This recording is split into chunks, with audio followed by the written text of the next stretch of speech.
May the peace and comfort of the Holy Spirit be with us all in this place.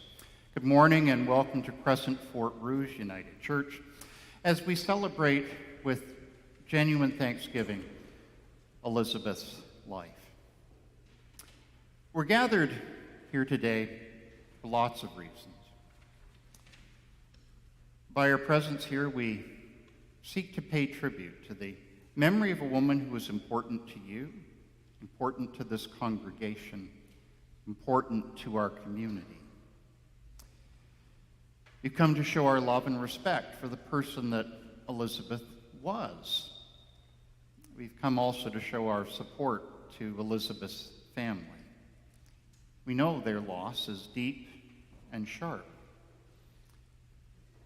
We suffered a great loss, and it's important to mourn, but it's also important to celebrate Elizabeth's life.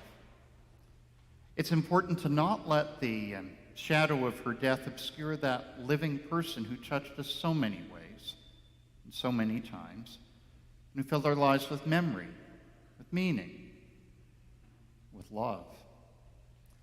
So our task today is to remember the life that Elizabeth lived, to remember the joys and laughter that she shared with us, struggles that she overcame. May our time together truly be a time to celebrate her time with us, even as we look to one another for comfort and support. Please join me in prayer. Holy One, look kindly upon us now. Heal our memories, present to our grieving, overcome our doubts. Awaken our gratitude for your good gifts of love and tenderness. And as we're able to receive them, teach us the lessons of life that can be learned even in death. Amen. Elizabeth was an important part of this community, as I said earlier.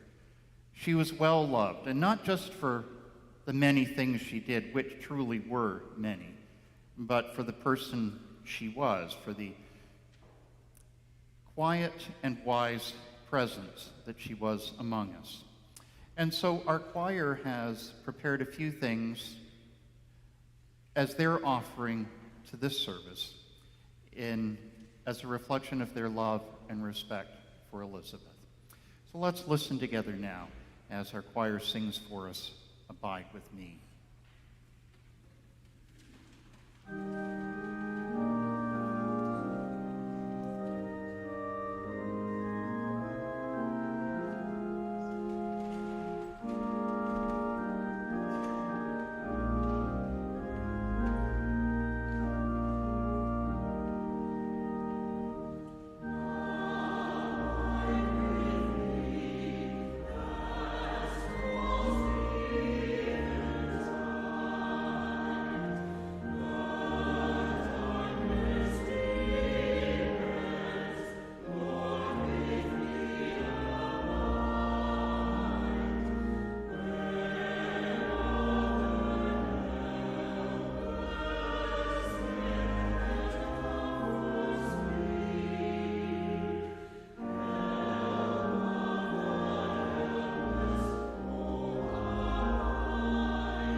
A little later this morning, there will be an opportunity for all of us to share our memories of Elizabeth with one another as we gather in the fellowship hall behind this space for refreshment and conversation.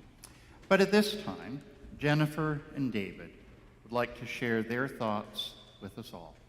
David.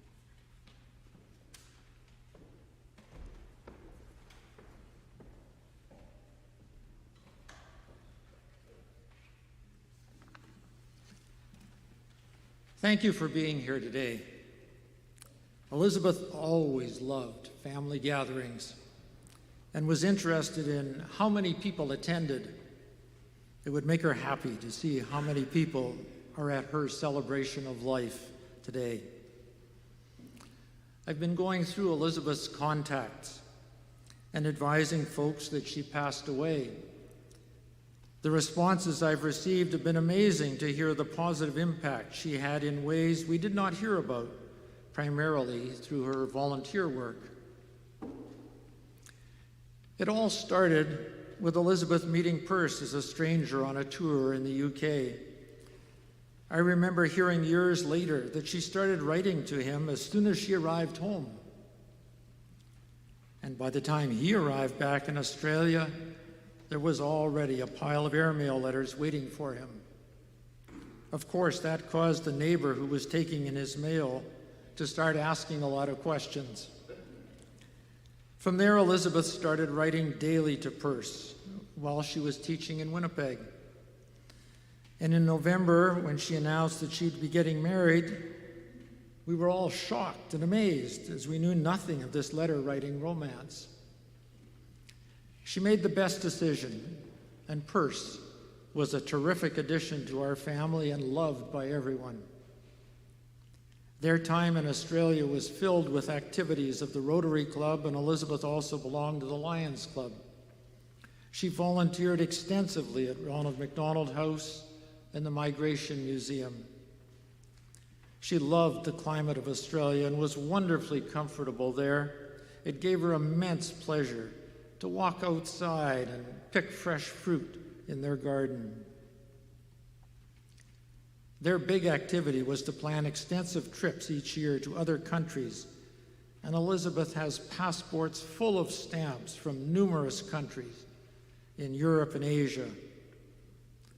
Elizabeth always said there were 3 parts to their trips: the work in planning the trip, the actual trip, and the memories after the trip, making photo albums, and she has many of them. After Perce passed away, life became much tougher on her own, and there was not the same fun in planning big trips. After a few years on her own, Elizabeth decided she should return to Canada, and we're grateful for her decision. She was a major help to our parents in their declining years, and she spent much time helping them. And when she was not doing that, she was volunteering somewhere. Having missed so many family events when Elizabeth lived in Australia, she really appreciated being part of them when she was back in Winnipeg.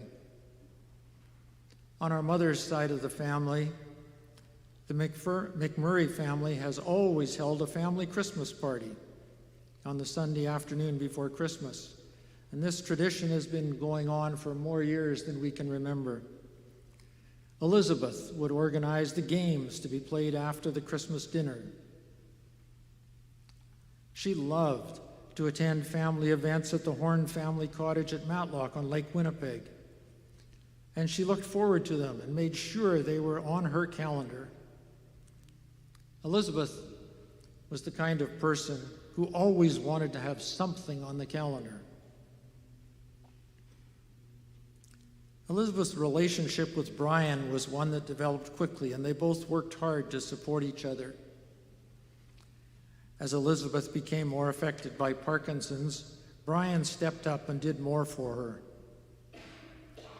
I'm not sure Elizabeth realized how much he was doing, and certainly Jennifer and I didn't realize how much he was doing for her. When Brian died early on in COVID, it suddenly became obvious to Elizabeth that she had to start again, doing things she'd not been doing. Loneliness set in, and she realized she needed to be around other people. It was her decision to move to assisted living at Riverwood Square. There she would be provided with meals and activities every day. She joined all the activities they offered. Sadly, her Parkinson's gave her problems with eating, and she began to lose weight and grow weaker. And this past year has not been kind to her, with many hospital visits, and even when she was home, most of the time, she didn't feel good. It seemed to her like life was full of doctor visits or hospital visits. Elizabeth was generous to charities and generous with her time.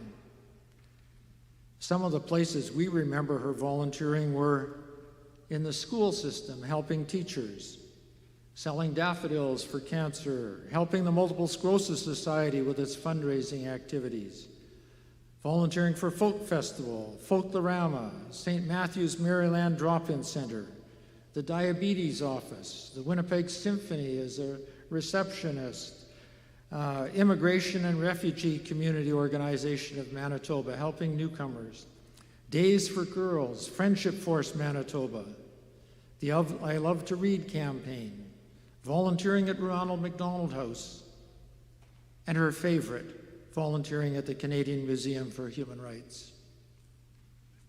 She also, as Mark mentioned, she also volunteered in this church on various committees, and I'm sure there's others, volunteer events that we have missed.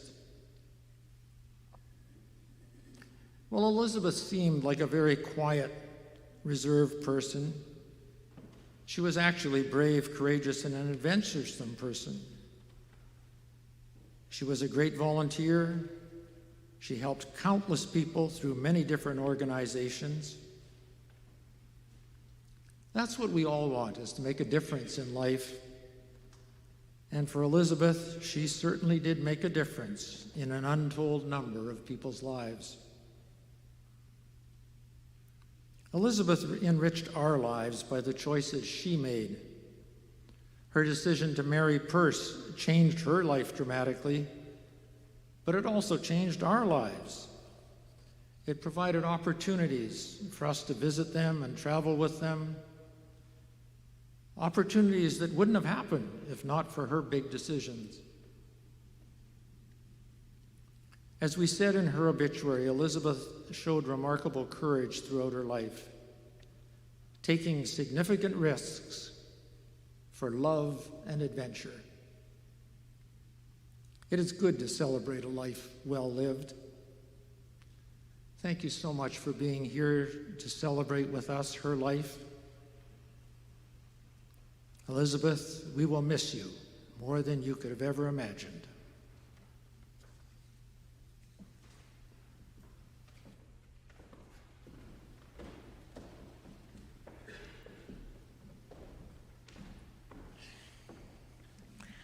Our sister was christened Elizabeth Ann because our mother and grandmother were fans of the monarchy, but she was no princess.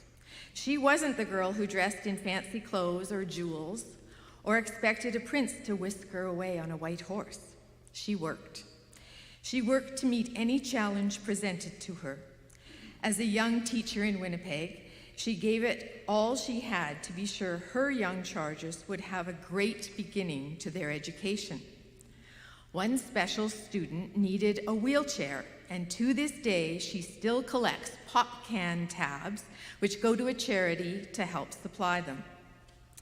And then along came a prince, on an airplane and then on a tour bus. No white horse, but white hair and a smoker to boot.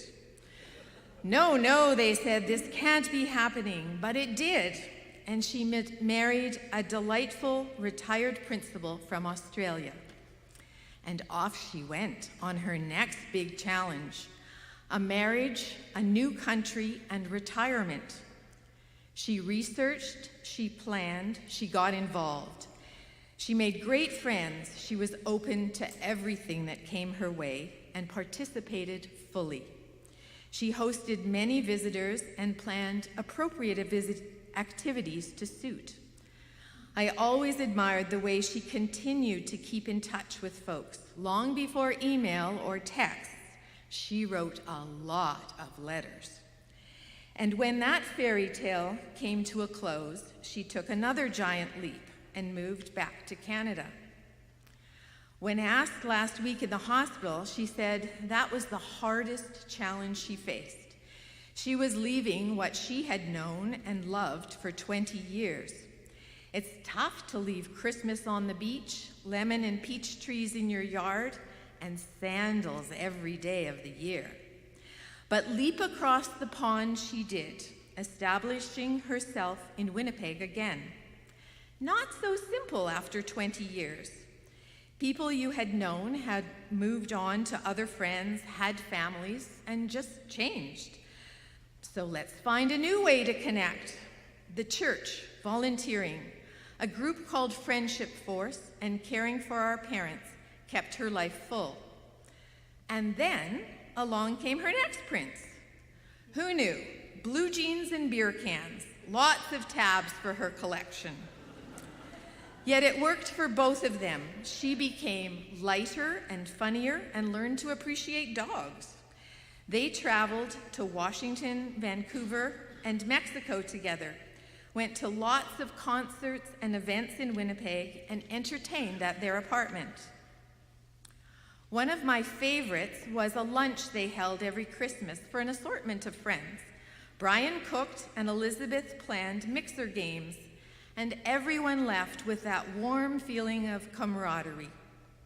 They took good care of each other, and Elizabeth bravely supported Brian through the maid process. She had the pleasure of growing closer to his 3 children, who at various times, and sometimes all at once, stayed with them. Soon after, Brian's youngest son had a sweet baby girl named Olivia, who became Elizabeth's focus. It felt like she could have a brag book about a grandchild. And then I came in. Not exactly a prince, but we managed to enjoy some fabulous trips together. New York to see the Winnipeg Symphony perform at Carnegie Hall. As you know, Elizabeth was a great planner. We stayed in a hostel, walked, saw every sightseeing highlight, all on a few groceries. She lived lightly on this planet and was never one to waste. I remember one meal of some leftover chicken fingers stuffed in a bun found in her pocket, and a glass of water. Now, what could be better for breakfast? I'm not really sure, Elizabeth, but that worked for her. We went to Florida. She belonged to Women Welcome Women and arranged a whirlwind week of her sister, me, driving her to each very interesting destination on her list. At one of those stops, our host went to a local university's extended learning classes. She selected an art class and a lecture on bats, as in these kind. Now, anyone who knows Elizabeth knows that she can whomp you at Scrabble, tiles, or upwards. But Pictionary, not so much. So the challenge of an art class was quite a leap, but nothing compared to watching her listen to someone who was fascinated by bats, who chose her to hold one. And yet she did it. And the next adventure was to the big TO. Olivia had been born, and we needed to go and meet her. Again, with the very careful use of funds, we stayed with friends. They were right in the heart of downtown Toronto, and Olivia was in a distant suburb called Georgetown. Now, Elizabeth hadn't driven for a lot of years and struggles to sit for more than an hour due to her Parkinson's. But what you might not know is that her patience level for traffic is 0. We did finally arrive 2.5 hours later, and it was all worth it to see the joy on Elizabeth's face. But there may have been a few expletives along the way. That trip also included stops in Peterborough and Rice Lake to very welcoming relatives. And then there was the big trip to to the Cayman Islands where Olivia had moved to. At this point, the use of a walker was mandatory for her, which turned out to be a real asset in busy airports where you were sent to the front of the line. In true Elizabeth style, while we were there, the mode of transportation was public. Now, how else do you expect to meet and actually contact the locals? So Sunday morning, we researched a church and the times and the addresses, and off we set.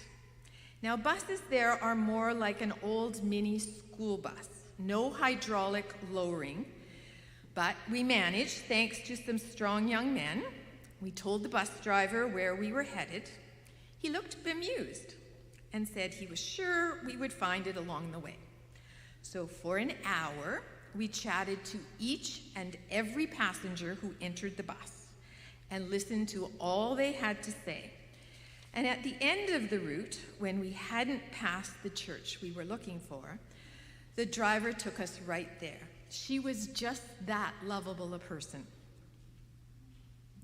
She was enriched by each of the folks she came in contact with. She was well-read, well-meaning, and generous. In every country she visited, and even in Winnipeg, she worked with newcomers and visitors to give them the tools they needed to succeed. She was my version of Jimmy Carter. In our last conversation, she was at peace with what she knew was next for her. I can imagine her on a white fluffy cloud in conversation with so many friends. Thank you.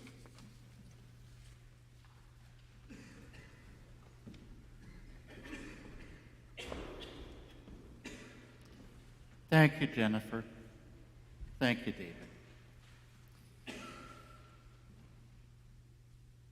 Elizabeth may have died, but we haven't lost her. It is said that they are not dead who leave us this great heritage of remembered joy. They still live in our hearts, in the happiness we knew and in the dreams we shared. They still breathe in the lingering fragrance windblown from their favorite flowers. They still smile in the moonlight's silver and laugh in the sunlight's sparkling gold. They still speak in the echoes of the words we've heard them say again and again. They still move in the rhythm of waving grasses and in the dance of tossing branches. But they are not dead, for their memory is warm in our hearts and comfort in our sorrow. They are not apart from us, but part of us. For love is eternal, and those we love shall be with us throughout all eternity.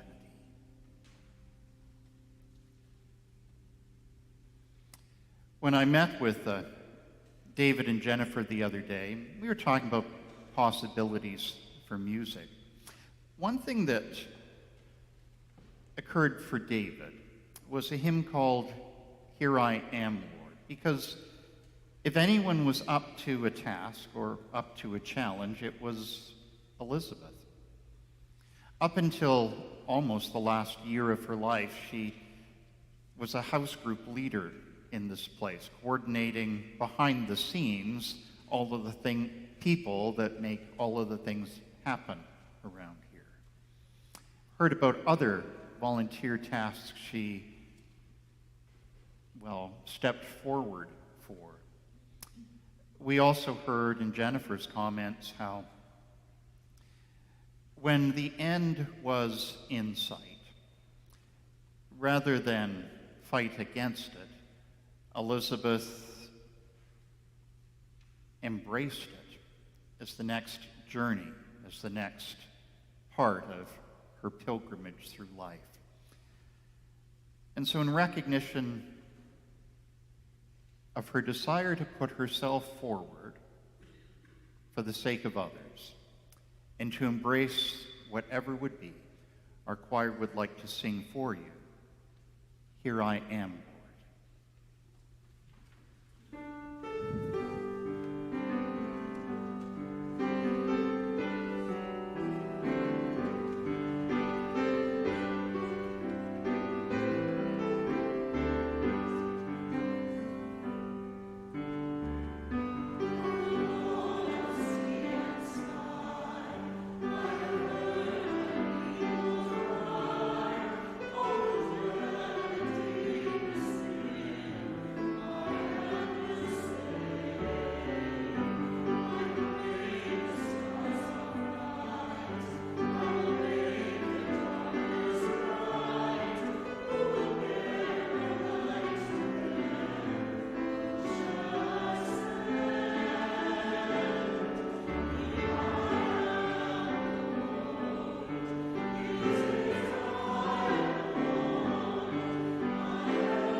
As I think most of us know, Elizabeth was a pretty pragmatic person.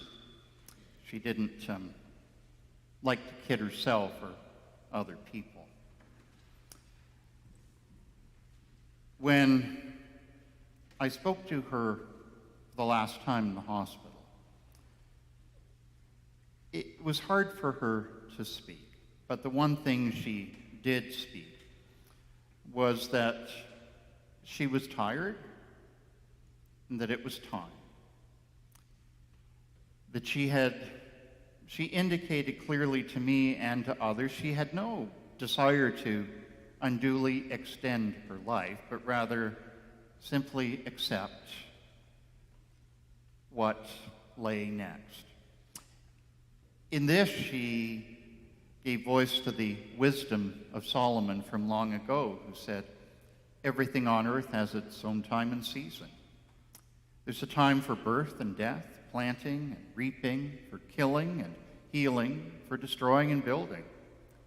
There's a time for crying and laughing, for weeping and dancing, for throwing stones and gathering stones, for embracing and parting." What do we gain by our hard work? I've seen the difficult things that God demands of us. And I know the best thing we can do is to always enjoy life, because God's gift to us is the happiness we get from our food, from our drink, and from the work we do.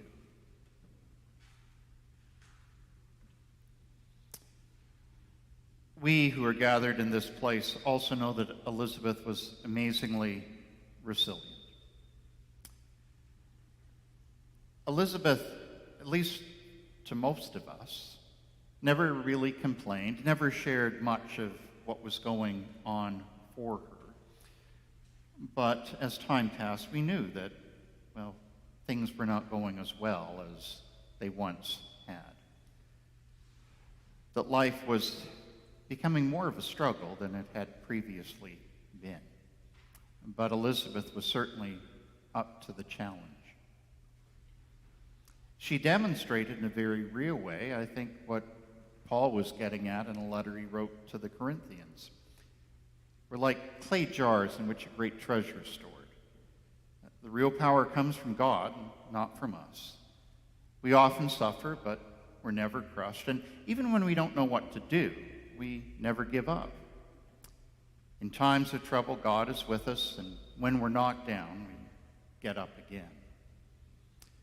Our bodies may be gradually dying, but we ourselves are being made stronger each day. And our troubles are getting us ready for an eternal glory that will make them all seem like nothing. Our bodies are like tents that we live in here on earth. But when these tents are destroyed, we know that God will give each of us a place to live. The tents we now live in are like a heavy burden, and we groan. But we don't do this because we want to leave these bodies that will die. It's because we want to change them for bodies that will never die. Now, you may have noticed on our table some objects. And in their different ways, I think they represent some of the core truths and values of Elizabeth's life. Now, to begin with, you'll notice this container. Simple tin container that in some ways stands as a reminder and mark of Elizabeth's frugal approach to life, and not just monetarily, but in terms of wanting to touch the earth lightly. She's really clear with Jennifer and David that when the time came, she did not want an urn.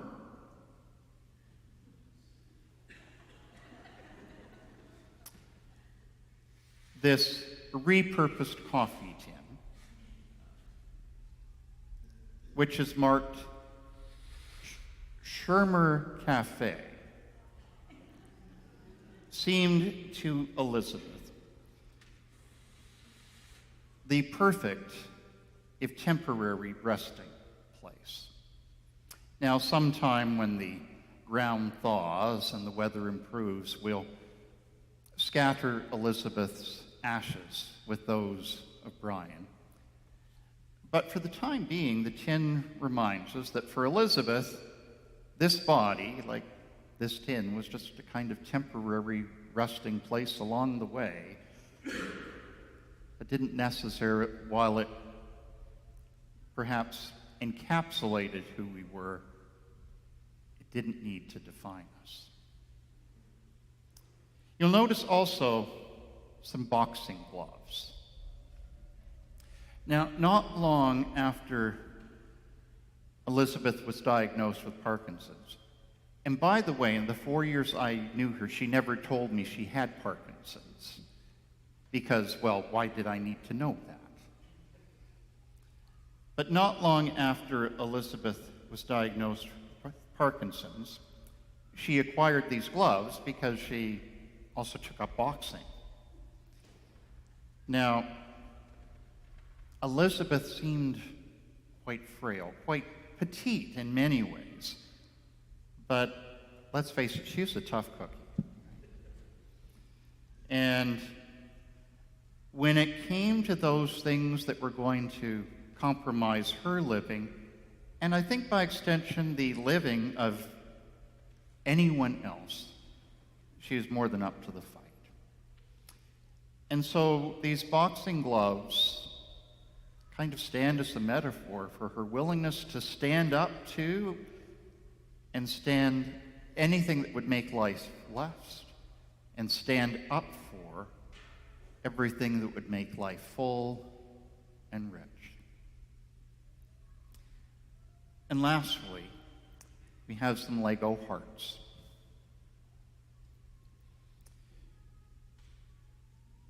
At the end of his life, Brian, who was a great Lego aficionado, and his family assembled these hearts as a gift for Elizabeth. She kept them beside her really until the end. I think as a reminder, certainly, but perhaps also as a symbol of her deep conviction that when all was said and done, it was love that mattered most. It was love that is our true legacy. Not the stuff and not the toys, but the love which allowed us to live our lives fully and abundantly with and for others. We have been blessed to have known Elizabeth. We have been blessed to be recipients of her love. And we are blessed this day that because of her, she's brought us together to be a blessing to one another. Thanks be to our God for that. Amen.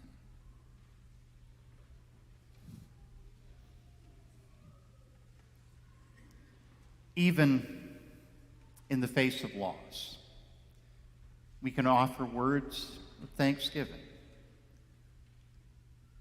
Let us do that now. Holy One, we are truly thankful for the gift of Elizabeth's life. We're glad to have seen her face, heard her voice, and been delighted by her laugh. We're thankful that she was part of our lives, that she influenced us and always will, that she helped to make us who we are and who we may become. We're truly thankful that Elizabeth's life has graced our world, and that in her death she has brought us together to be a blessing to one another. And so we find ourselves thankful for the love we share and the comfort we can offer. And we're thankful for the gift of life itself, and for the mystery of that life which passes from generation to generation and binds all our hearts together in love. Elizabeth was a woman of great and abiding faith that she didn't wear on her sleeve, but held deeply within her heart. And so in acknowledgement of that great faith, I invite you to join with me as we say together the Lord's Prayer. Our Father, who art in heaven, hallowed be thy name. Thy kingdom come. Thy will be done on earth as it is in heaven. Give us this day our daily bread, and forgive us our trespasses, as we forgive those who trespass against us. And lead us not into temptation, but deliver us from evil. For thine is the kingdom, the power, and the glory, forever and ever.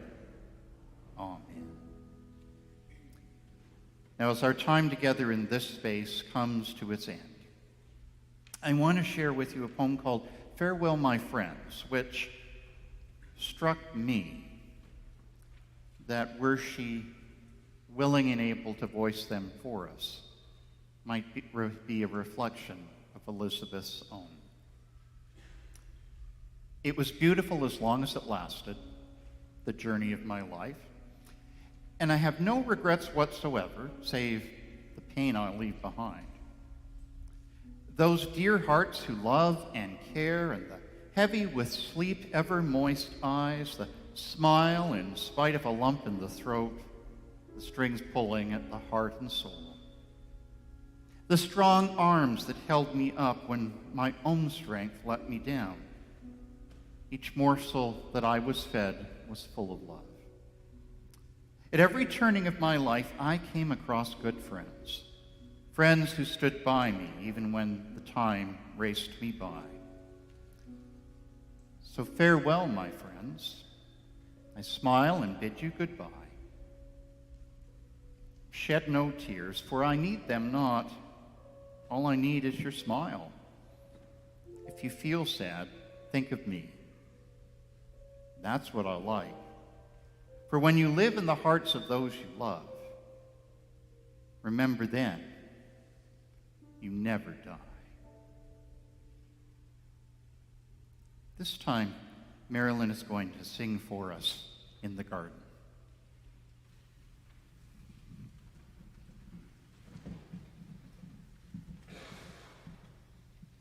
Before I share this song in the garden with you, I just want to say how happy I am to be part of Elizabeth's celebration. For Elizabeth has been in my life a long time.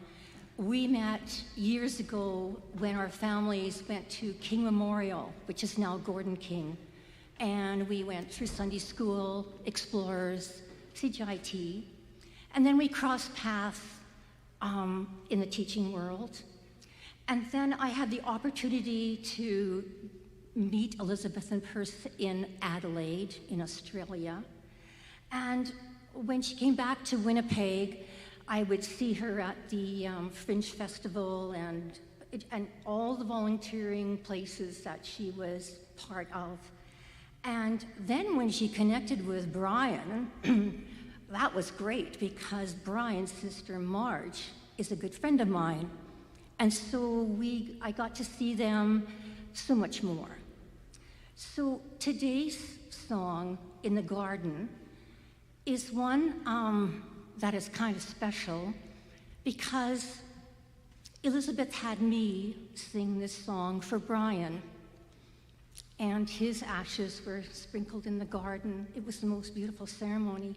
So for me today to do that for Elizabeth is an honor.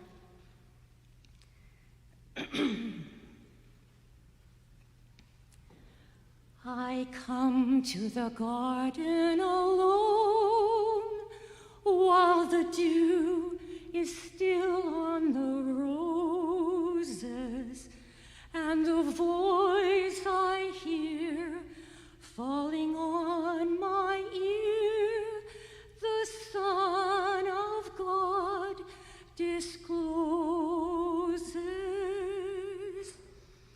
And he walks with me, and he talks with me, and he tells me I am joy we share as we get tarry there, none other has ever known. He speaks, and the sound of his voice is so sweet, the birds hush their singing, and the melody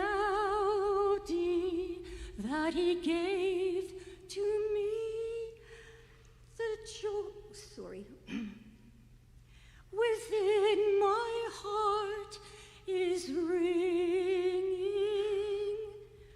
and he walks with me, and he talks with me, and he tells me I am his own, and the joy we share as we tarry there, none other has ever known. I'd stay in the garden with him, though the night around me be falling, but he bids me go through the voice of woe. His voice to me is calling, and he walks with me, and he talks with me, and he tells me I am his own, and the joy we share as we tarry there, none other has ever known.